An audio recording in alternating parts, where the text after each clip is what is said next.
Sinimulang isulat ni Rizal ang El Filibusterismo pagbalik niya ng bansa noong taong 1887 sa Calamba, Laguna.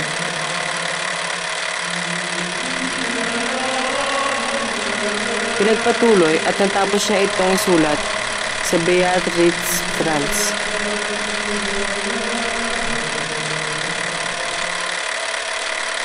Hulyo 5, 1891, si Rizal ay nagtungo sa Ghent sa isang kilalang universidad sa dalawang bagay. Una, upang ipalimbag ang nobela sa kadahilanang mababa ang bayad ng pagpapalimbag doon, at upang magtago kay Suzanne Jacobi. Sa tahanan ni Suzanne, nakituloy si Rizal nang siya ay namalagi sa Brussels, Belgium. Nakilala niya sa Ghent sina Jose Alejandro at Gilberto Evangelista,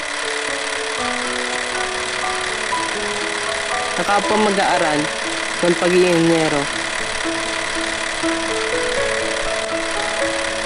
Nakasama ni Rizal si Alejandro na tumira sa isang maliit na bahay upang makatipid.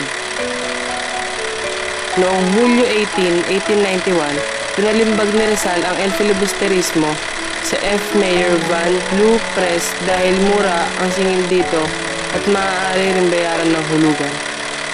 Sa kabila nito, nakaranas pa rin siya ng problema sa pondo kung kaya't natigil ang unang pag-iimprenta ng nobela.